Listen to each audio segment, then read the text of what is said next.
Hey, yo, what's up? Back at you with another video. We are bringing you all of this as quickly as it can be brought to you. We've been bringing it to you all day.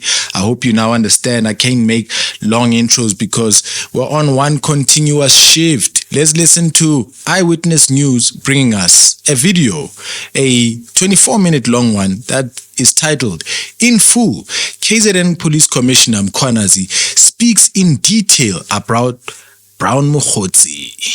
Let's jump in. A gentleman, send me a message. Mr. Brown sent me a WhatsApp message. And he said on the message, I can show you the message because I had it with me. It's a WhatsApp that came to me. I didn't ask for it. Maybe let me read it to you. Perhaps it might make life much easier for you. Straight up. Read it. His name is Brown Mogotsi, and I'm going to take it right there. The first message came on the 30th of September 2024, and it was sent at in the afternoon at 16:14 in the afternoon, and it reads as follows: My General, Brown Mogotsi from Northwest. That's the first intro. I don't know the person. I don't have his number on my phone. Nothing. An internal attempt to discredit you through defeating the end the case. Yeah, that's what he said. It's the second message that came 3 minutes later, 16:17. An internal attempt to discredit you through defeating the end case. It ended there. I did not respond until the following day when I saw the message on the 1st of October. I responded. My response was that, morning, sir, what are you talking about? What defeating case are you referring to? And who is behind it? That's the question I asked him. And that was about 7:44 in the morning, the following day, which was on the 1st of October. On the same morning, in the same minute, he responded by writing a word thanks, I assume, but without his TH and X. Thanks. And from there, same time, he sends me a KZN for factual report. A factual report which is a report that, assuming, was drafted by the commander that was on the crime scene on the eve of that attempt arrest of that prison official. And this was directed to the provincial commissioner, which I never received. This factual report was directed to the provincial commissioner, and this very same factual report is not signed at the bottom. Although it's got the name of the member that was in charge, but so it is a report directed to me. It should have been signed and it's dated on the 9th of January 2024. That was the day after the incident. So which means the member who was in charge was communicating to me that as per the engagement the previous night, this is what he has done. So this was the official report. That was never sent to you? Which I never received. Maybe it might have been processed somehow, but I never received it. And this scope one is not signed. So he sends me this. The first question is, but where will a civilian person get this thing? I have never heard of a name, Brown Mogotsi, before in the police. So he sends me the factual report. And immediately, same time, he sends me the copy of OP entry. Someone took a photo of that OP entry, which is accompanying this report, which basically contains the same thing as 2 pages of the OP entry, containing the same thing that is on the OP. And after that, 7:51, the next message is, please handle confidentially. A meeting with the complainant will revert. That's his message. Next message, which he sends at 8:37. I'm in Lusikisiki today. Well, let's say a WhatsApp message, which means I am in Lusikisiki today. And the next message has come after that. General Khumalo, DIVCOM, just checked your standing with him. Now introduce something else. He's still busy with the prison. Now introduce General Khumalo. General Khumalo, DIVCOM, just check your standing with him. Yesterday, he pushed a negative narrative about you on the CITs in KZN. Again, the same complainant spoke with him. Is this the Brown Mogotsi guy? Is this guy trying to play friends with the police commissioner or something like that? What is all of this about? And then from there, he attaches a screenshot of a presentation, assuming was a confidential meeting, this one, which a crime intelligence was presenting their policies. He has a copy of that first slide. Could it be that he was in that meeting, or someone who was in that meeting took that picture and sent it? Well, I didn't know. So this was to him to prove that I must trust him because he's making a reference to crime intelligence. Okay, that's my response to him was that I hope you understand. No, sorry. He writes another message again. He says, I hope you understand, will revert. Confidentially is key here. That's still him. And then I gave him a lengthy response. which was sent to him on the same day at 9:25. Maybe let me read that response I sent him. I know that matter very well, which was an alleged operation that was conducted at the premises of a high-ranking TCS officer without a search warrant. That was a state house, which is within TCS premises. Who doesn't know that at prison there are too many illegal activities taking place? The alleged illicit goods were found in the dustbin, which was outside the house. Those members felt that only the TCS senior must be held responsible, hence they wanted to charge her. It is a known secret that there are many illegal activities that are taking place within TCS, so to simply blame the house tenant for items that are found inside the dustbin was malicious, and it will have not been successfully prosecuted, and the civil claim will have been registered against the ACPS. The minister will learn the truth one day about the items which have been about that team which have been complaining that I have made them conduct crime fighting operations which are outside their mandate, although when they want to, they do such duties. For example, this one, which was carried out without following legal process, and let alone informing either myself nor the district commission. That was my response first. And then the second response about the DIVCOM, I asked him, what did he say about me when I was talking about Charles Kumar? And then he responded on my first message. He says, the minister is briefed. He has just arrived in Lusisi. General, this must be in your chest. The next message. And well, I responded to him. I said, trust me on this one. And they responded again, you are having your interest, and that maybe you are having your own cartel. You don't listen to CI. Then Masimula intercepted him, meaning Masimula was in the meeting when Kumar was uttering these words, and Masimula intercepted him, and also spoke about your provincial CI. Remember, he is retiring next month. And I responded, I said, please get me that presentation if there is one to confirm, otherwise if there is any recording. That's me asking him. Then his response was that nothing. General Khan will brief you next week. So introduce now General Khan. General Khan will brief you next week. And I said, sure. And then he sent me a message back in Johannesburg. He tried to call me on the 2nd, there's a missed call, and then on the 4th, this is October, sent me another message, good day General, met with a complainant. And he tried to call me, I didn't answer. On the 16th, he called me, he sent me a message again, he said, good day General, and he sent another one, he deleted it. On the 30th of October, he called again for 46. Now, this person is calling. His friendship is established. Now that he's gotten some responses, he's just going into corruption with a man who's not about that life. And he doesn't know that in a couple of months, he's going to be reading these things on TV and mentioning your name on a press briefing. Oh my goodness. 42 seconds, and I didn't answer his call. So I never spoken to him again. He has never sent me any message again. So it was then where I wanted to verify whether this so-called Brown Mogotsi, who then alleges that he was a Lusikisiki and the minister is aware of these allegations that he's talking about, because I did ask him specifically about this, what he's saying. Where he mentioned the minister. Oh yeah, that was at 9:28. The minister is briefed. He has just arrived in Lusisi. Now I knew on the day there was a massacre. The minister was visiting the Lusisi. That's when I called the chief of staff to try and establish the identity of this person. I said, chief of staff, do you know this person? That's when the chief of staff confirmed to me that yes, he knows him, that he's close to the minister. So when I went to Parliament, I pulled it from there. I told parliamentarian, I said, the person who introduced anything about the prison was a person who was outside this police. And his name is so-and-so, and this is what he claims to be close to the minister. When I phoned the chief of staff to verify his identity, the chief of staff confirmed that, yes, indeed, the guy is close to the minister. Yeah. But he's not working for the minister. Oh. Maybe a politician or somewhere from Northwest. So, but how will a person who's outside the department have in his possession information from the police? As well as a copy of the OP. Yes. How does he get hold of it? Yes. And then he make reference to him in Ligisigi with the minister, and then the minister has been briefed, and he make a reference of Jal Khan, who is going to brief me about more information. Yes. So it was just strange, but I never wanted to get involved with it. I concluded that perhaps this whole thing is coming up as a result of my acceptance of an appointment to be a presiding officer of a matter against General Khan. Oh, yes. And I believe the time, because the lawyers were sending me emails and the likes. I started believing that, so someone perhaps wants me to back off from the case, and I will not back off from the case. You will not because back off. I accepted that I'm going to preside over that. There must be fairness on both sides. What is the interest of the employer and what is the interest of the employee?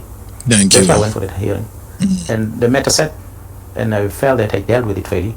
And I cleared General Khan on all those charges that were leveled against him. And instead, which was strange, that the charges that leveled against General Khan, never mind the media issues that came up, but prior to that, but the charges that were leveled against him were coming from the recommendation from the IPID. It is IPID that initiated that he must be charged, together with the others from TPCI. But those at TPCI, investigation was done and they were not subjected to disciplinary hearing. But Khan was. And I sat there and I listened to the matter. And I cleared him. So when I cleared him, suddenly, after that, IPID started their investigation. That's what became strange. But okay, IPID, you are now starting with the investigation. Could it be that my finding against Khan did not favor you? Or what is the reason?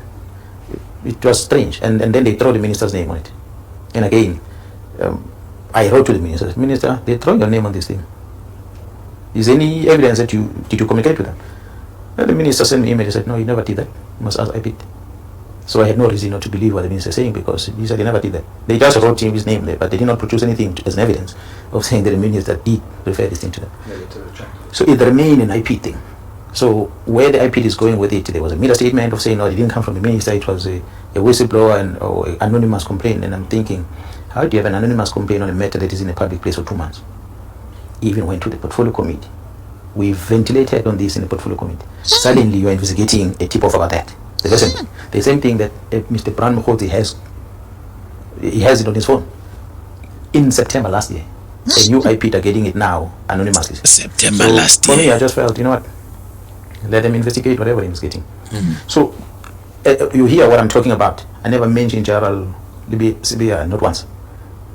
The whole thing about the correctional service, it started there, introduced to me by a person who claimed to be close to the minister. The only person he mentions in the report is General Khan. And I go for the hearing, and the outcome of the hearing favors very same General Khan. And next thing, the IP, who the one that made the recommendation about charging Khan, they are now suddenly investigating this one.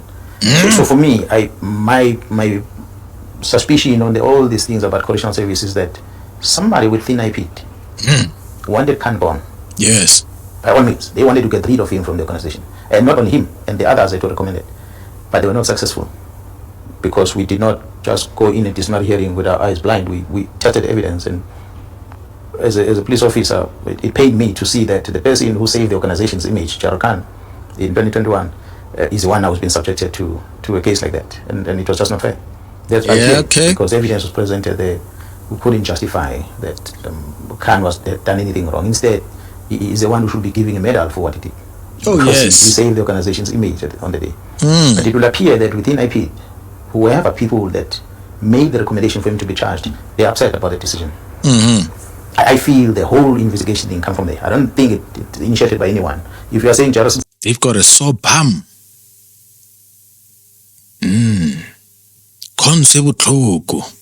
They've got a vendetta. I had something to do with whoever is spreading the rumor. I don't believe that Jarrus had anything to do with that. Not at all. I feel it comes from that institution who wanted Khan gone. Because they couldn't get him out, now they're turning their focus on me. Oh yes. They can try whatever they will come up with.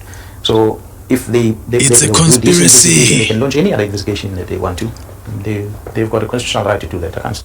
Is Paul O'Sullivan part of all of this as well? Why is he fighting Nhlanhla Mkhwanazi? Why has he put his hand in so aggressively? But the truth will always come out. So I'm not puzzled. I'm not afraid of anything. If they decide that they are going to launch an investigation, and they're welcome to do that for any other person. Of late, I heard that is also my name is mentioned on the kidnapping of that person from Madugu was kidnapped and was suspected to arrested. They say no, I was part of that whole investigation that I'm. What do you have to say to that? It ran all the way. I know the team went following up this. and it was DPCI team, not even under the provincial commissioner. But they went to Gauteng, went to Mpumalanga province, and eventually it looks like this other policeman who was alleged to be suspect was caught in Mozambique and brought back into South Africa. Really, the whole issue of the case was handled by DPCI until those people were released was DPCI.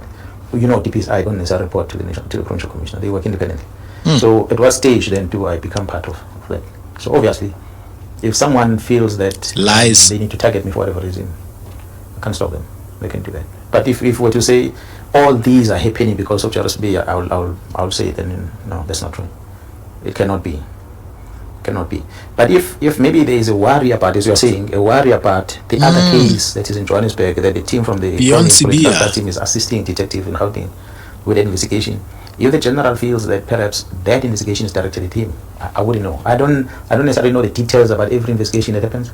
Yeah, some of them I get brief, some of them I don't get brief. I don't follow investigation every single day, but I know that there's some terrible things that happen in Gauteng about other murder cases in Gauteng that seems to have been squashed somehow, that this team is picking up.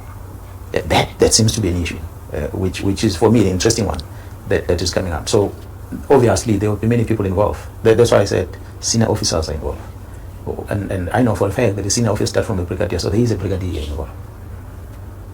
General, with that said, and you being privy not necessarily to who's implicated, but of the investigation the political task team are doing, are you not painting a target on your back with making the statements about those certain investigations of people at national? Do you feel that it's your obligation, your duty as a high-ranking SAPS officer to look into those matters, or to have those matters dealt with? Look, let me explain again. Where does it come from that Mkhwanazi starts speaking about people who are uncomfortable about the work that is done by the team from KZN? It is simple because there's someone who influenced the minister to write a letter to the National Commissioner to disband the task team that is deployed in KZN. Yo, as Khaled says, congratulations, you played yourself. Yo, O'Sullivan. Yeah, man, we need to speak the name of O'Sullivan. He was not relevant until he made himself manifest. And now he cannot be allowed to make himself disappear. We're on him now. We'll never let him go. Someone, who the person is, I wouldn't know. But there is someone who felt that if this team is part of this investigation, they most likely are going to see the end of this investigation. The best is to disband this team. So when you disband this team, those investigations they're busy with are going to fall away. Yes. It's against that context that I was making a reference to this. That there's someone somewhere who went and whispered to the minister. Yes. Because to me, it doesn't make sense that you're going to be told disband this. Disband and it. This which you are told to disband operates here.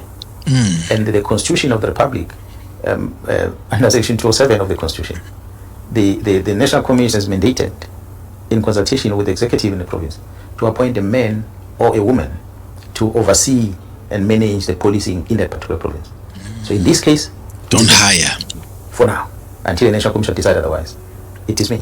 So when I'm here and the investigation that is done by this task team is done in this province, which I must account to the 12 million people, the citizens of this province, I must account. There are so many political parties that have been affected by this violence over time.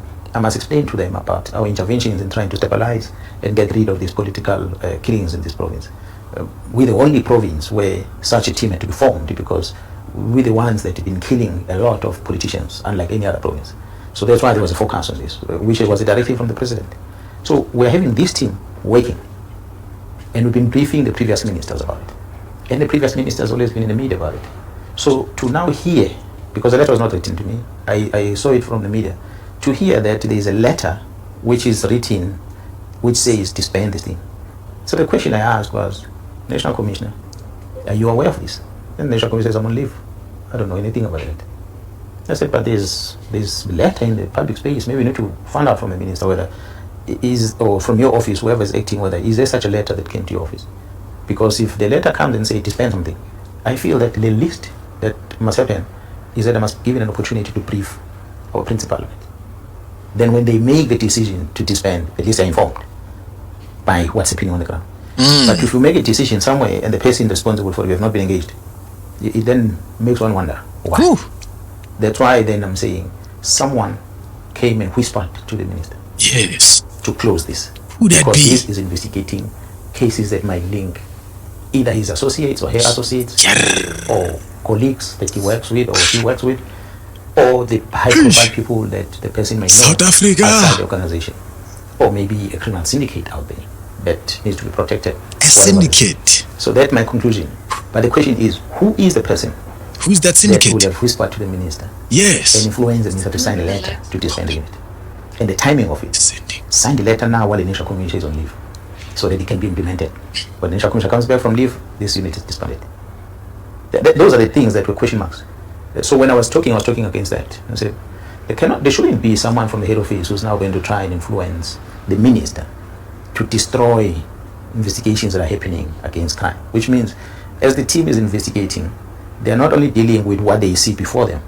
If suddenly you see a letter like this that says the vesting team that is busy must be disbanded, someone is fighting this team indirectly by using.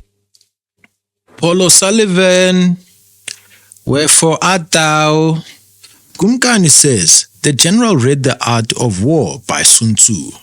Don't disturb your opponent while he's making a mistake. The person who wrote the letter was O'Sullivan. He did say he wrote to the minister. Oh my goodness. Hey, Kumkani. Kumkani, you'll get sued.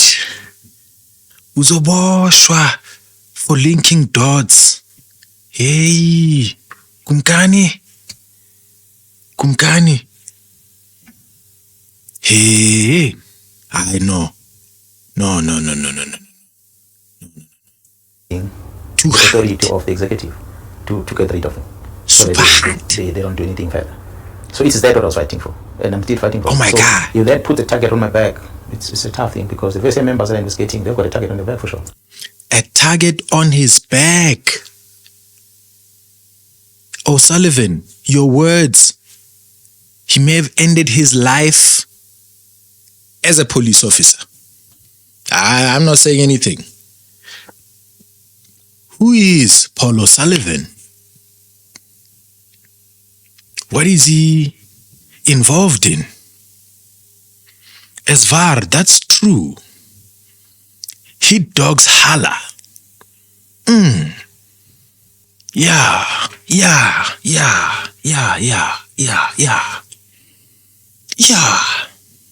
Nemen. Yeah. Someone ukhala ngomponzi la. Abantu bakwatile la. Noble nitpicker. Honestly, Potlamini, I can tell you are the type to put 2 and 2 together.